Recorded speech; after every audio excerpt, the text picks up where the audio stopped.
now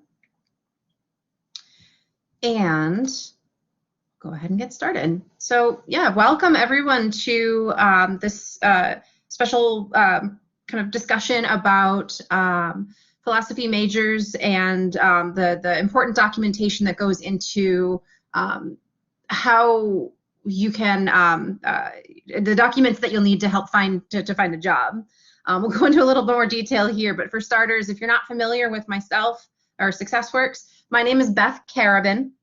I am one of the career and internship specialists at SuccessWorks, which means I'm one of the career advisors. My specialty is in business and entrepreneurship roles. Our office is divided up into career communities, which means that based on what you're interested in, you can talk to an advisor that specializes in that, that industry area. When things are open, we are actually located just above the university bookstore on campus.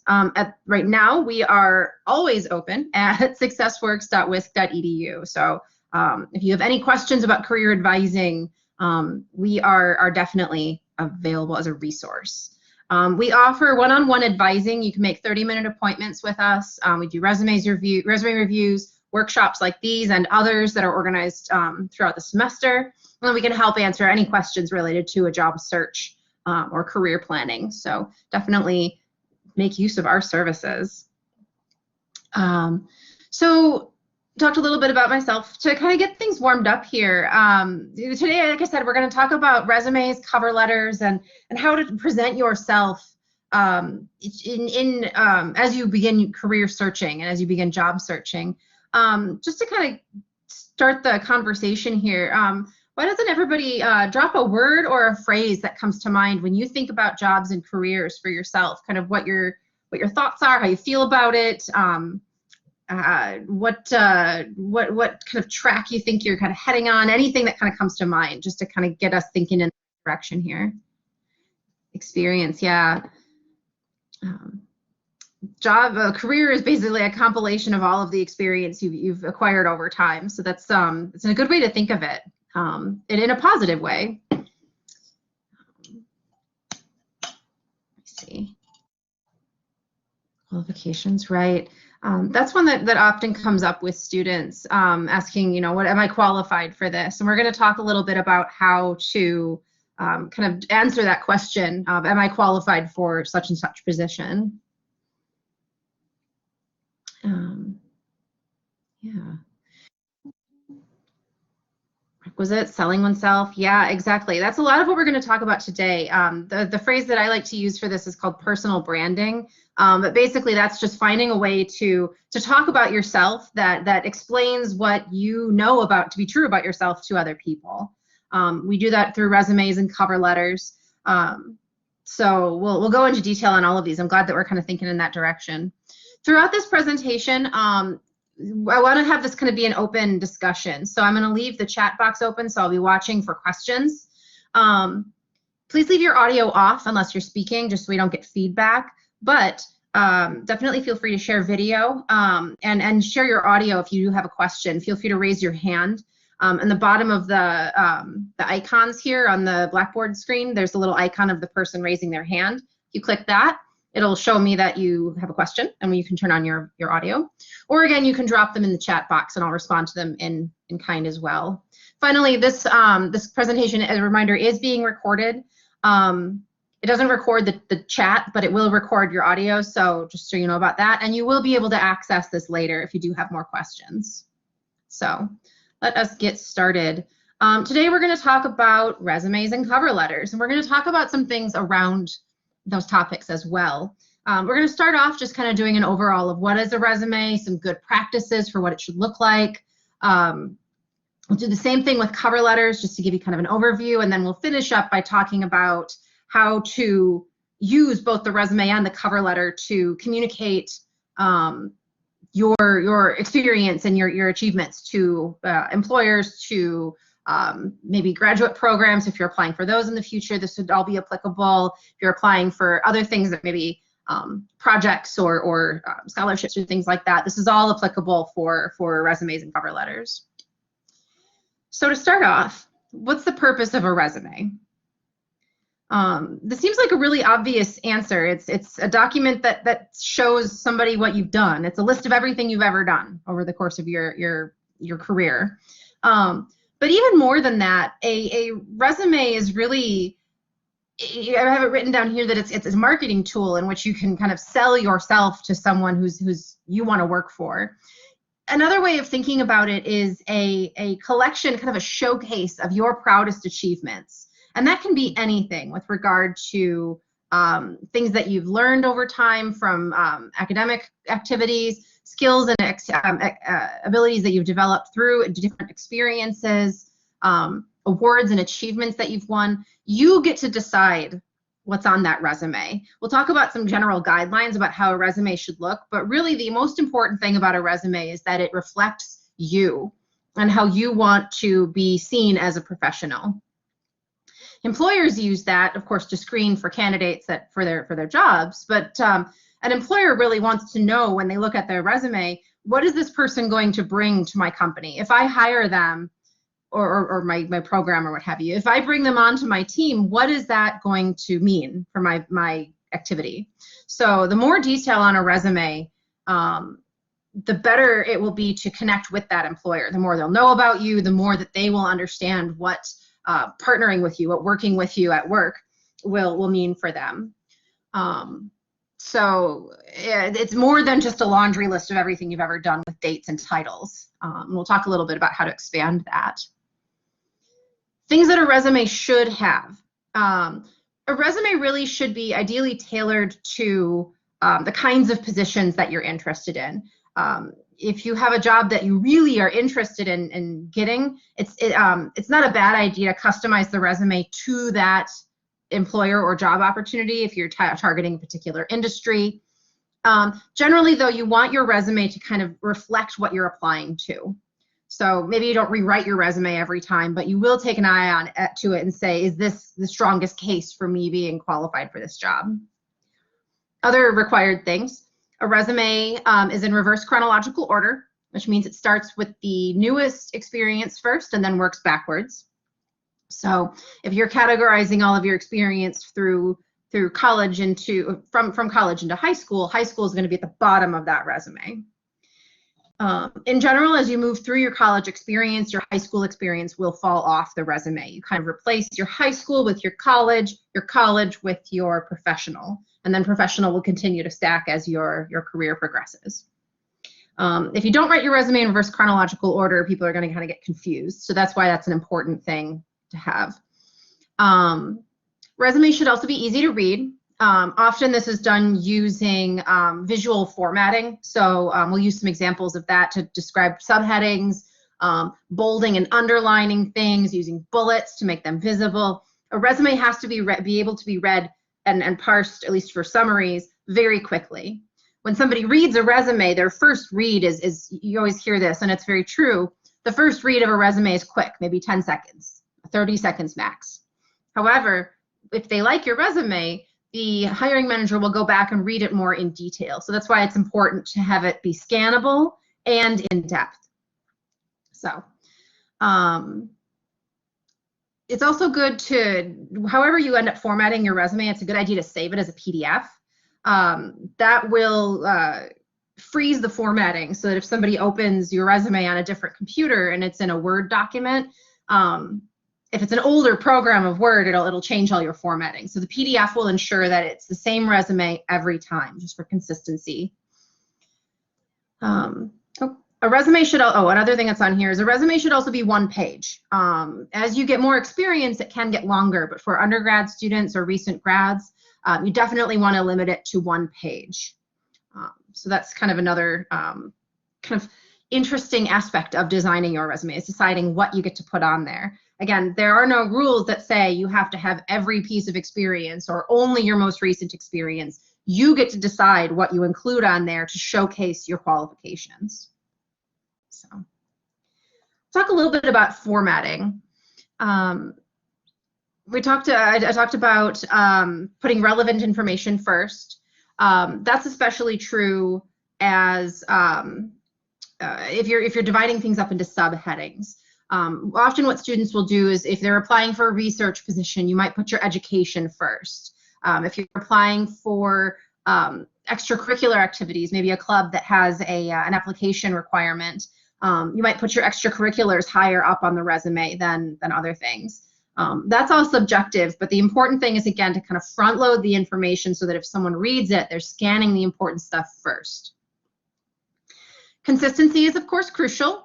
Make sure you're using the same font through the whole thing. I usually recommend pretty standard fonts. You have on there Times New Roman, Calibri, Arial, or Georgia. Every computer has those. So again, if somebody opens your, I've actually had this happen to me before, where somebody sent me a resume that was in a font my computer didn't have, and it opened it in Wingdings and was unreadable. And it was really funny. For me in the moment, but probably not funny for that person. So remember that the receiver of the resume is not always going to have the same setup that you do. Other rules of thumb, the resume formatting should be, the font should be between 10 and 12 point font. Any smaller than 10 point, it's too small. Any bigger than 12 for anything other than headings, and it's probably too big. Margins should also be 0.5 inches at the smallest.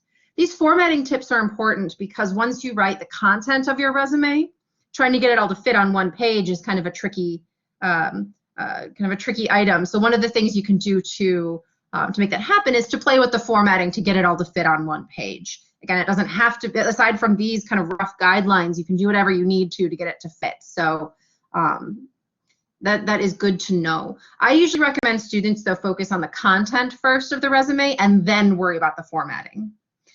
If the content is in the right place, then the formatting, like I said, can be adjusted as necessary. Here's a sample resume, so you can kind of see what this looks like. On the SuccessWorks website, we actually have a lot of sample resumes that you can use as templates or inspiration. Again, this is just an example. You don't need to format it exactly like this, but it's a really good place to start. A good thing to think about with the resume, again, you're limited to one page. So what that means is you want to maximize the amount of space you're using on that resume. If you have more experience than fits onto one page, you'll have to decide what stays on here. A trick you can use to kind of help maximize that space, which over here are some examples. Don't double space it. And if you have lines that are longer than a bullet point that's longer than one line that wraps to the next line, look for opportunities to kind of squeeze that information either up to the first line to get that space back or to fill the rest of that second line. Every character on a resume page is valuable. So look for ways to maximize the use of your resume so that you are communicating as much as you can. And again, one page on the resume. You also want to try to fill the page. If you don't have enough information to fill the whole page without, if you're a freshman, if you're new in your college career, and you don't have the stuff to fill in the page, that's where you can kind of play with the formatting to add a little bit more space in between lines. But generally that stops being an issue for students as you progress along. You can see the sections on this resume. We'll kind of go into a little more detail on those here. You can have as many sections as you want. These are some common ones though. Your header is going to have your name and contact information.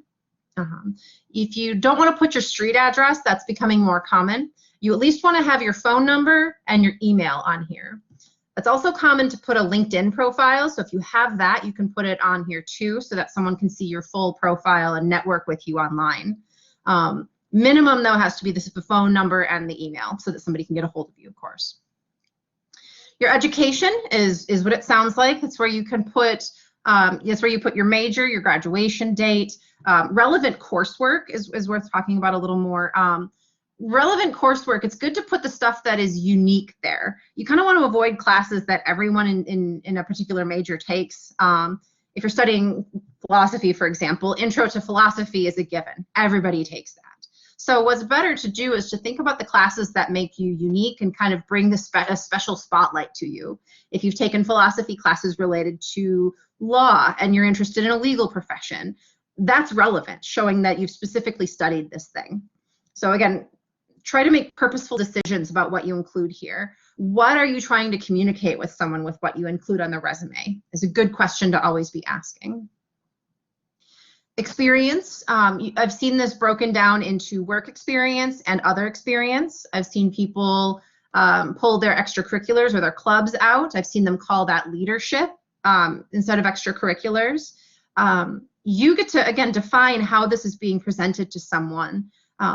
So you can kind of think about your experience and think about ways that it makes sense to group them to make the story of your experience kind of resonate a little stronger with the reader. You're never making things up on a resume. You're not inventing or inflating, but you are choosing to arrange things on here purposefully to send a consistent message about who you are. Other sections that you might see on a resume, if you saw on that sample, there's a skills section. That's often a good thing to have if you have experience. Down here at the bottom is the skills section if you have technical experience or if you speak other languages. If you have a lot of awards that you've won, certifications could be a good thing. Conferences or workshops that you've attended are all relevant information.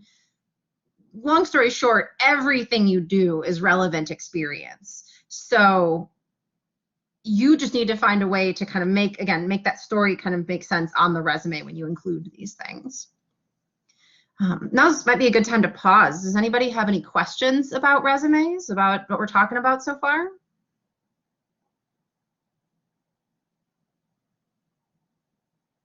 Doesn't sound like it. Let's keep moving.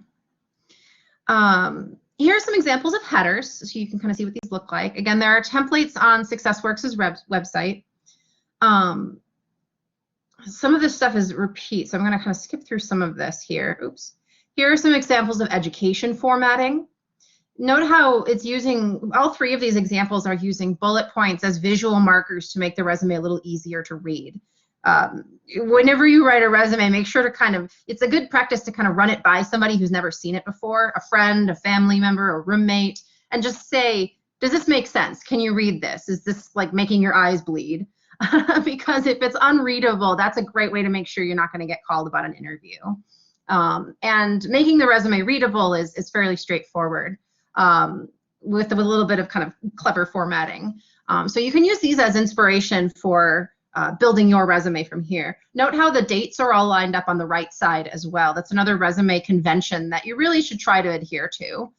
Just because when someone reads this, they're going to be looking for things in certain places, and if they don't see it, they'll move past your resume. Some more information about the resume, the experience section. Again, everything is relevant experience. So if you have worked a summer job, if you volunteered, if you have done personal projects, all of that stuff is relevant here. So don't discount something because you think it's insignificant. My advice for students when they first write a resume, when you're first starting out, is to take your experience and make just a brainstorm list. Take everything out of your head and dump it on the page, including the you worked at the places, what you did at the job. Step one is just to get it written out. In the chat, we have a question. What's a good way of gauging which skills and experiences may be of interest to employers? That's a good question. A good way to start with this, if you aren't sure what kinds of, if you're interested, if you know what kinds of jobs you want, that's a good place to start. I want to apply for a legal job, a paralegal position. Think about what a lawyer might do and then start putting that stuff on your resume. If you're not sure on that, actually another good way to do this is to start job searching and just type into Handshake is a really good place to start. Handshake is the job board that UW-Madison uses. Looking at job descriptions that interest you and seeing how things are worded and what they're asking for is a good way to ask yourself, well, they need the analysis experience for this job. Well, I've got analysis experience. Let me talk about it on my resume. Should you include references on your resume is another question. I would say no. What I like to recommend is that you do references as a second sheet that's formatted like your resume but is separate. Often people, well, when you apply for a job, they will sometimes ask you for your references up front. If they do that, then you can give them that extra sheet. Often they will not. And it's okay to kind of protect your references, especially if you're applying for a lot of jobs, Companies are aware that that your references are valuable to you. You don't want them getting called all the time for references unless the job is real. So what you can do is hold that reference sheet until the employer actually says, okay, I'm ready to check references. Can you give those to me? And then you can send that sheet over.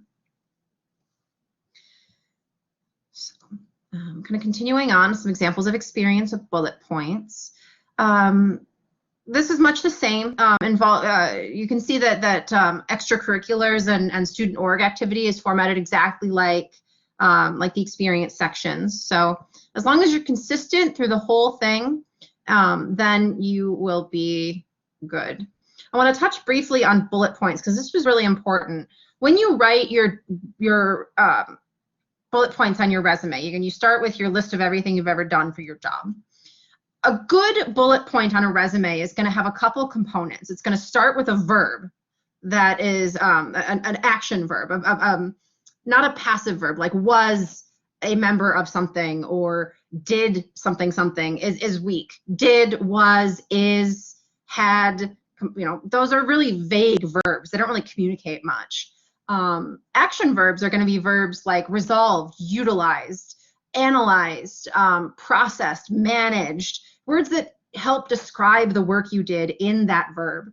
There's a list of action verbs on SuccessWorks' website under the resume writing area. You can also find them up if you just Google action verbs. So it's going to start with a verb, and then the rest of the bullet point is going to have what you did, which is encapsulated in that action verb, resolved customer questions, utilized problem-solving skills, looking at these examples here. It's also going to have how you did that work. So what did you do to resolve customer questions? Did you look through a system? Did you cross-reference against a catalog? Did you actually go out and fix the problem for a customer? Did you work with a team?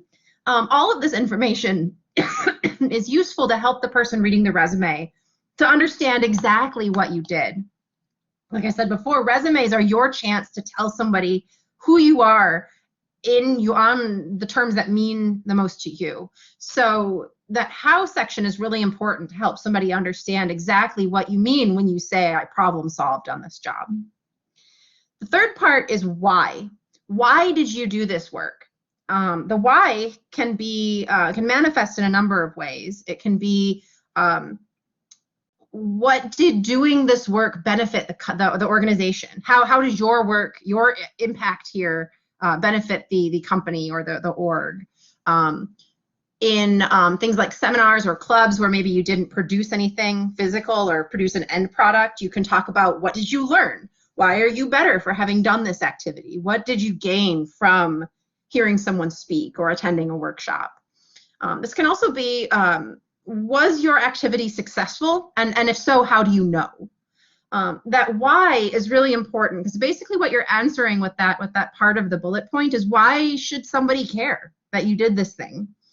You are contextualizing your experience when you explain the how and the why here. And that's really what's going to elevate your experience from being very flat, yeah, I did a thing, to something that you're proud of achieving and counts as, and really shines as experience. Every piece of experience counts. Expanding the bullet points this way makes them polished and really attention grabbing. Another note, if you have finished an activity, if you left a job, if you're no longer in a club and it's finished, use past tense verbs when you write that on your resume. If you're still in it, then you can use present tense. Any questions on the what, how, why activity here? Would you suggest keeping a log of experiences so you don't forget possible experiences and achievements? Yes, actually. When I talk about how starting a resume from scratch, just brainstorm everything out onto the page. Doesn't matter how long it is, write everything down. You can maybe avoid high school if you're moving beyond that, but definitely it's a good practice to do this in college. Then what you do is this what, how, why exercise and use that final result of the expanded bullet points as your master document of your resume. Then, when you apply for new jobs, what you're going to do is take that master document and start to cherry pick ideas out of that to build your one-page resume. That way, if it is longer than 1 page, you don't have to throw away the experience that doesn't fit. You can still keep it on record and keep adding to it over time. Resumes are living documents. You're always going to be updating it as you take new jobs, as you progress through your college career. So it is good practice to keep that master document as a log of your experiences. It'll also help you remember what you did in the future if you are applying for something that maybe a job was relevant but is no longer on the top of your resume. So definitely like the master resume idea. All right. Oops. Here's some examples of resume of how this what, how, why exercise works. A typical bullet point might be tutored students at at the GUTS program on campus at UW.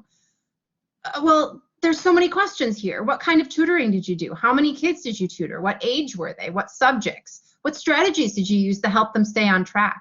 If you don't fill those things in, the person reading it is going to try to guess, and they might guess wrong. And there's a big difference between tutoring 5 students in intensive Spanish teaching, immersive Spanish teaching, versus tutoring 50 students in, philosophy topics ranging across the entire major. They're both valuable, but they tell a different story. So it's important for you to tell the rest of that story so that someone reading it understands, when you say tutored kids, what do you mean?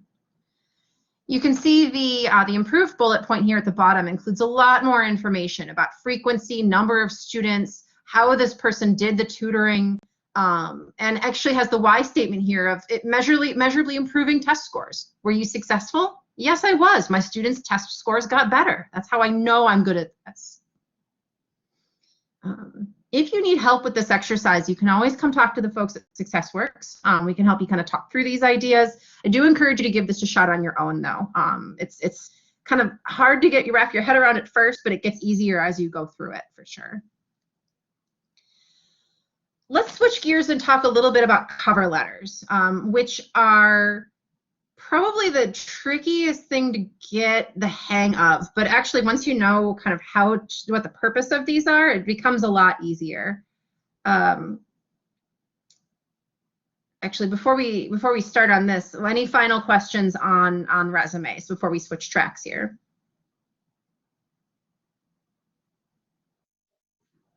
Yeah, Matt, go ahead. Yeah, so I always wonder when I'm putting together something like this what to include, because you mentioned like personal achievements and stuff like that, but there's like, in my history I have gaps and things like that it would be nice to fill in and say what I was doing during that time, but it's not terribly relevant to what's happening now, to my current experience. So how do I add those things? How do I add those personal experiences, learning, say, running a marathon or something goofy like that? Is that ever appropriate? That's a good question. What I like to recommend in those cases where students have a lot of things and they aren't sure how to prioritize, and that's where the master resume can be helpful, because you're going to have all that information on there, and then when you apply for a job, you can ask yourself, does this company seem like they'd be interested in my running a marathon? If they're a company that's involved in health, wellness, sports, maybe large-scale event planning, if they are a company that really prides themselves on dedication or commitment to tasks like that, a marathon might be really, really useful. What I often will tell students to do is to look at all their activities and then prioritize them in terms of what do you want this person to know about first. If you only get to include 5 or 6 things on a resume, start with the most important and then start prioritizing down from there. That specific example, I think, like prepping for sports activities, marathons, often athletics fall into extracurriculars and personal achievements. So that is definitely something that could be valid on a resume. Kind of depends on the context, though. Does that answer your question? Yeah, I think that helps. Thank you. Yeah, absolutely. And there's no right or wrong answers. It's whatever you think makes the strongest case for you as a candidate for that resume, for that job. A good way to ask yourself that too, actually, is to pull up the job that you're looking at and look at the requirements that they, or the program or the whatever you're applying for, look at what they're asking for. They'll tell you, for this position, we need somebody who has, this experience, has worked with this piece of software, is comfortable with this kind of problem solving. And then you can go to your experience, that master doc on the resume, and say, well, they want somebody who's dedicated. My marathon shows that I'm dedicated. I'll put that on here on the bottom to show, kind of just to add some personality. So in that case, it really is, I talked before about how it's important to kind of customize your resume based on the context. That's how you can go about doing this in a way that is a little more orderly and organized, instead of writing a resume from scratch every time. So yeah, Matt, go ahead. Yeah, sorry, another question kind of along the same lines. Like, what about educational experiences outside of a traditional university or something like that? Like, say I did online courses to teach, to learn math and stuff like that, and that's relevant to this, or to learn programming, and that's relevant. But it might not be accredited or something like that. But I mean, if it's something that I've applied somewhere, as opposed to something that's just like, oh, I did this goofy thing over. I'm trying to figure out.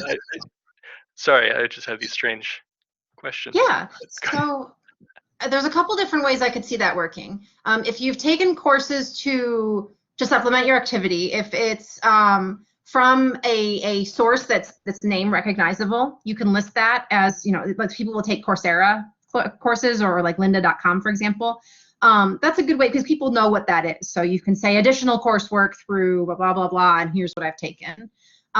If the source is not as name recognizable, you can just put that under additional coursework. That might go under the skills section or under the education section, depending on where it's appropriate. You can also, depending on what you've learned, if it's, say you're studying programming, you can actually just put that in your skills section and say, I have proficiency with JavaScript or proficiency with Python. You don't have to disclose where the source came from, especially if it's not accredited or not a certification. It really doesn't matter where it came from, just that you have the experience. So that kind of ranges from including a big blurb about it all the way down to saying, yes, I'm proficient in JavaScript. And if you want to know more, you can ask me, but just know that I know how to use JavaScript. So yeah, that's great. Thank you. Yeah, absolutely. All right, let's talk about cover letters now. So the initial purpose of a cover letter is to ask for a job. It's not a repeat of your resume. You're not just writing your resume in essay form. You also, the first reaction of a cover letter for students when they're writing a cover letter is to write please give me this job. My name is so-and-so. I'm majoring in philosophy and computer science. I'm really interested in these jobs, and here's my experience, why I'm qualified, please hire me. Well, that's very you-centric, right? You're telling the story of you, but that's not the whole story. Really, what you want a cover letter to be is a strong case for your candidacy for the role, based on your experience. I often like to describe it, I'm talking to philosophy folks, so I often like to describe cover letters as a logical proof explaining why you are qualified for this position in a 5-paragraph essay format. That's a good way to think of it. What you're trying to do in this case is say your job or your program or your scholarship or whatever is asking for these qualifications. Well, I've got these qualifications. They actually fit your job really well. You will not be disappointed if you hire me because I match your job so well. You see the slight difference between please hire me and I'm well qualified. And that second one, you're focusing more on the job and why you're a good fit for it rather than you and your qualifications. You're still going to hit on the same thing in both cases, but the second is really going to highlight that position and demonstrate to the employer that you understand what their job is about, that you know what your strengths are, and that you can present them eloquently, and that you know what you're going to be doing in this position. You've thought about why this job. The cover letter is also your chance to show a little bit of passion and personality. It's an essay. No, it's a letter, but it's a written document as opposed to a bullet pointed resume. So you can infuse a little bit of yourself in there to kind of show what excites you about the job, what you're excited about with what you've been studying, your career, what your hopes for the future are. You can put those things in there and share that information where you cannot on a cover letter or on a resume. A cover letter really is a supplemental document to the resume. You can kind of think about the resume comes first, and then the cover letter is going to say, here are some things that I've highlighted off this resume that I really want you to be aware of. So I've taken them from bullets and blown them up into paragraphs. So the first cover letter you write will feel a little clunky. It always feels a little like you're bragging about yourself, and that always feels a little strange. But again, if you think about it less in terms of, oh, I'm so qualified, and instead as, I can definitely do this job, you will not be upset with my work, that makes it a little easier, I think. Components of a cover letter. Again, it typically, if you're not sure where to start, thinking of it as a 5-paragraph essay is a good place to begin. It doesn't have to be 5 paragraphs. It's as long as you need it to be, with the exception of limiting it at 1 page. But effectively what you're going to do is, again, make your case for your candidacy. You start with an introduction, specifically mentioning the job that you're applying for. Typically on templates, you'll see, I applied for the specific title because I'm interested in, or because reasons for applying. Specifically call out the job, at least in the first paragraph, so that they know that you didn't just write this thing for 50 different jobs and are sending them the generic cover letter. A resume should be customized. A cover letter definitely should be job specific.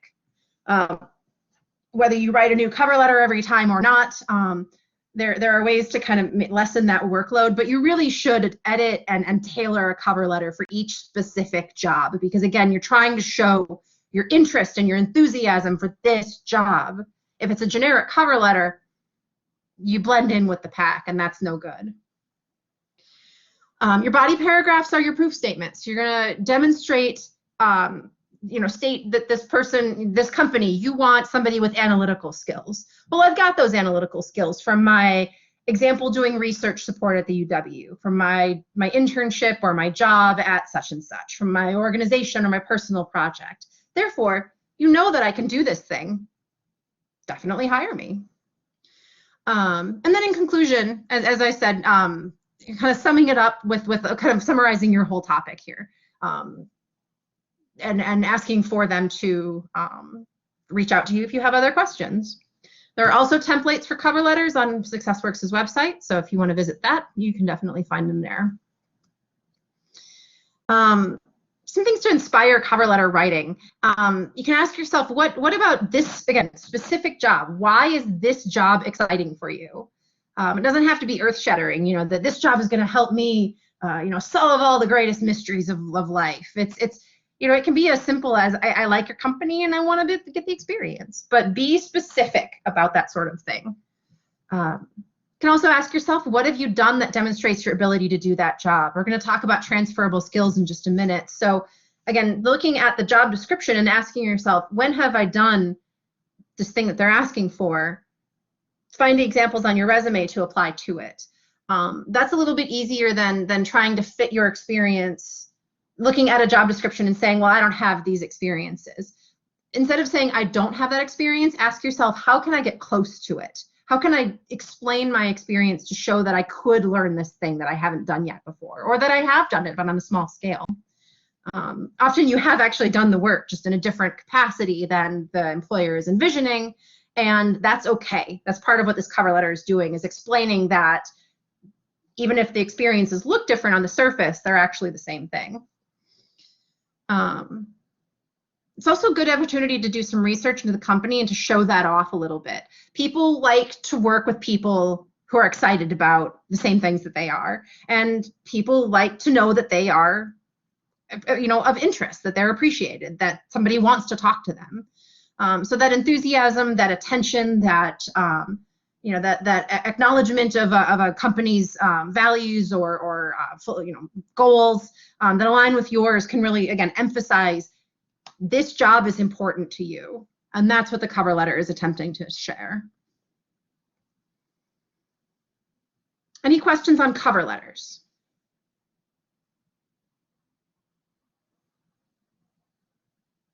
Okay. talk a little bit about personal branding now.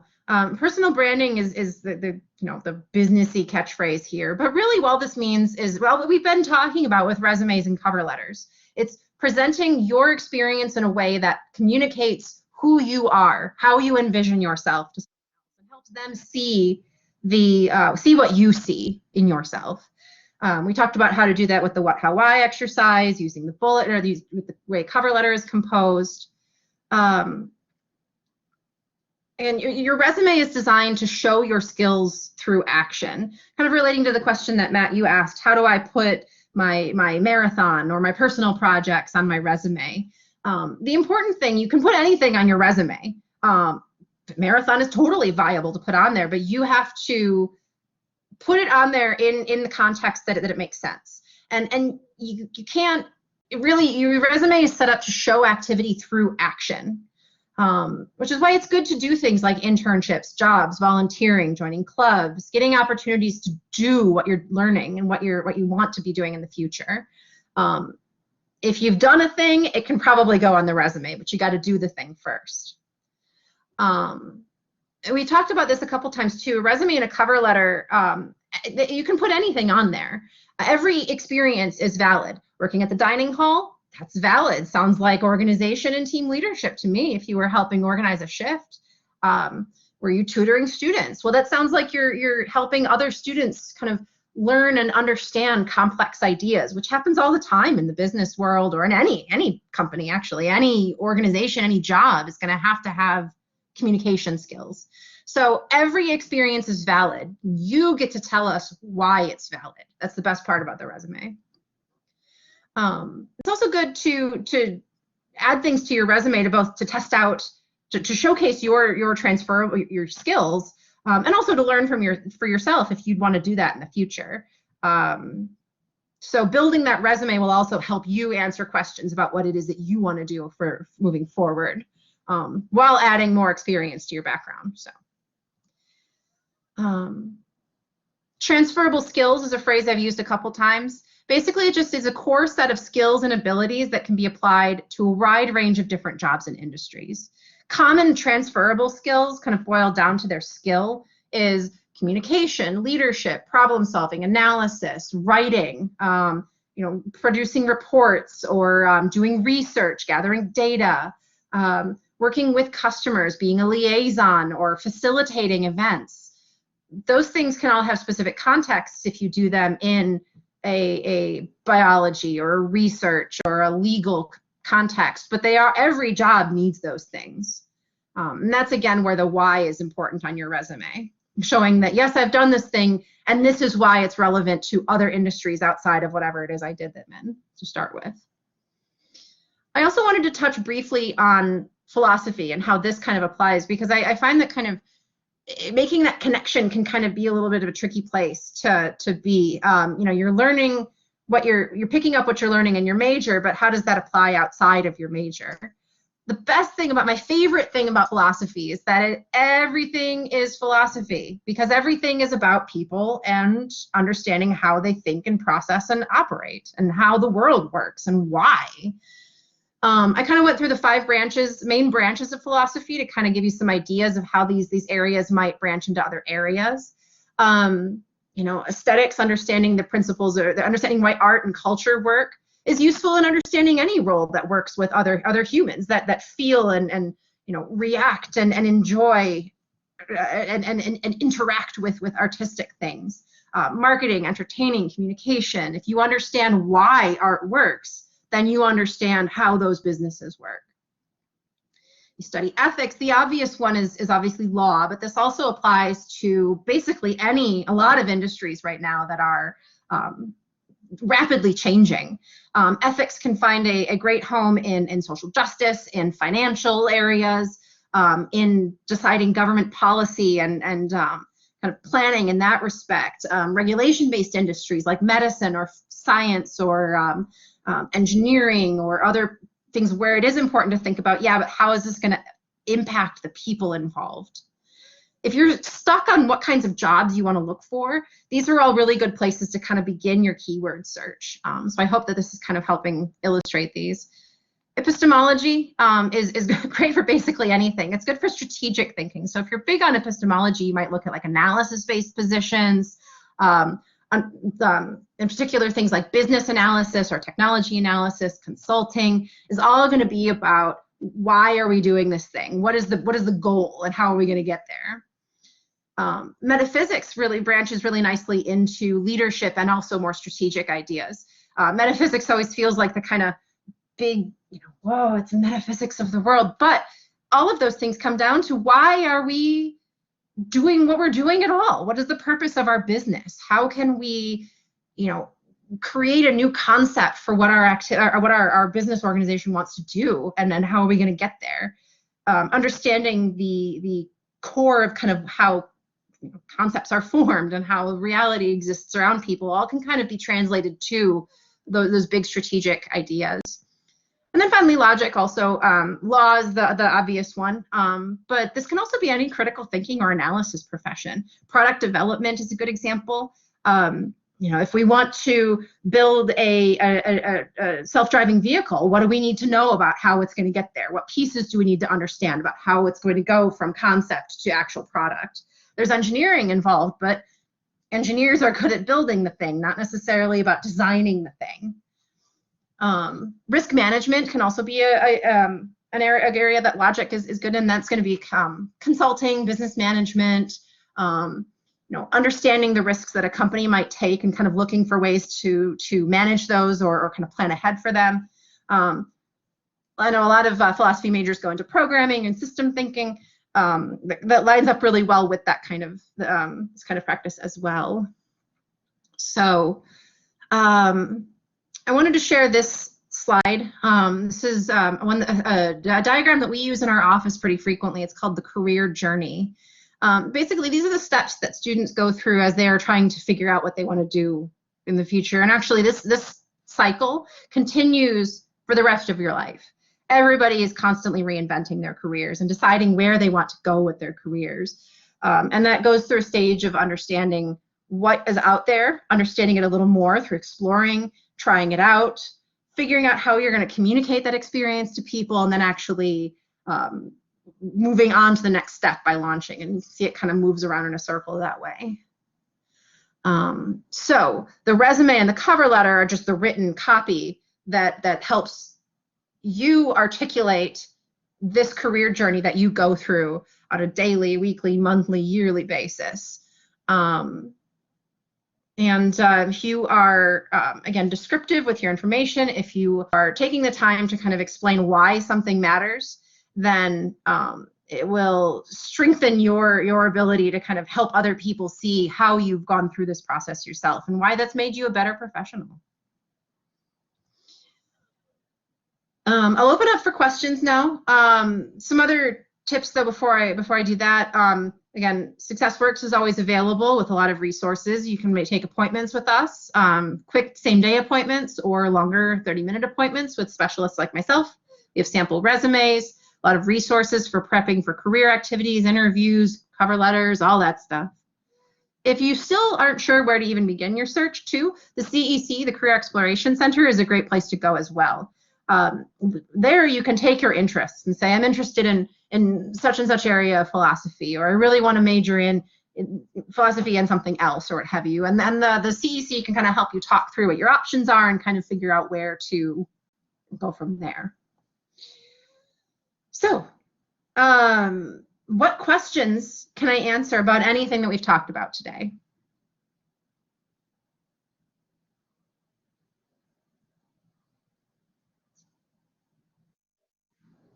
Yeah, Hank. Where might be a good place for students to talk about their transferable skills on their resume or on their cover letter? Like, where should that show up and kind of under what capacity? Like, I sat in a metaphysics seminar and that helped me figure out sort of fundamental principles that I can apply to your company's forward thinking, or, where to integrate that particular skill set into the application.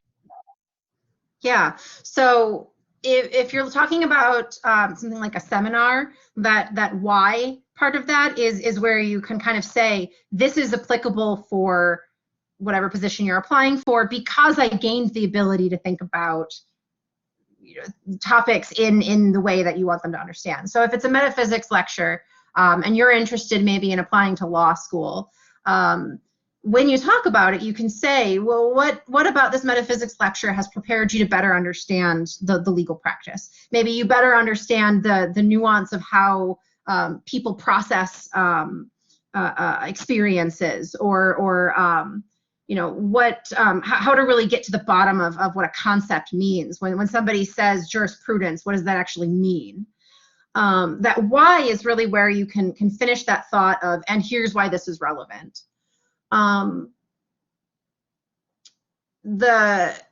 way to do it is to then go out and do a thing and then bring that logic in, and you can say applying metaphysical concepts to this report that I was creating, because people didn't seem to understand how our services were being developed. And so I took my knowledge of how ontology factors into this, and help people better help write the survey to help people better understand the concepts.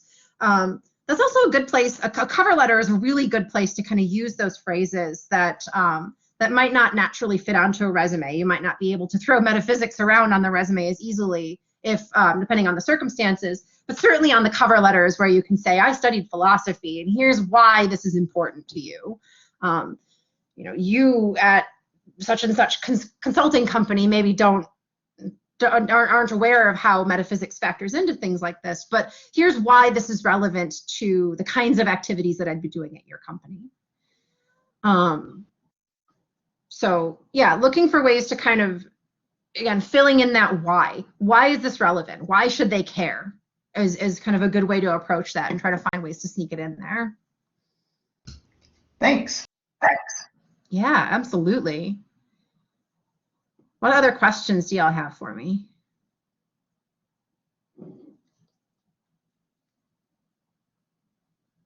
We're feeling good about, we're all going to go out and apply for all of the jobs tonight, I'm sure. Again, this is an ongoing process. Your resume is never going to be complete, because you're always going to be taking new things, learning new things, developing new things, finding new connections. You can definitely, as I've mentioned a couple times, if you want more individualized help with this process, you can always come to SuccessWorks and we can help walk you through it. We also have self-guided resources on our website too. So if you don't have time for an appointment, we do have Canvas courses that will walk you through the process of writing a resume a little more in step-by-step format.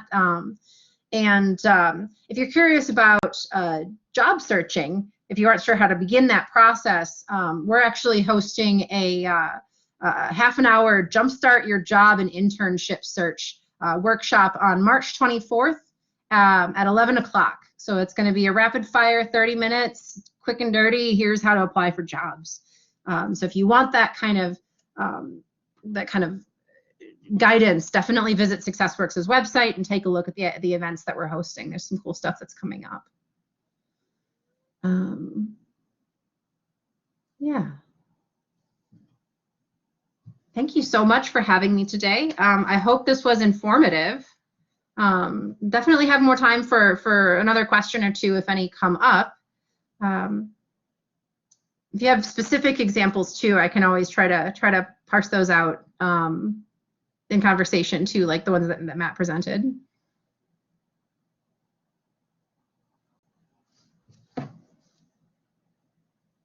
Actually, I'm going to go back to the career journey because this is a good slide.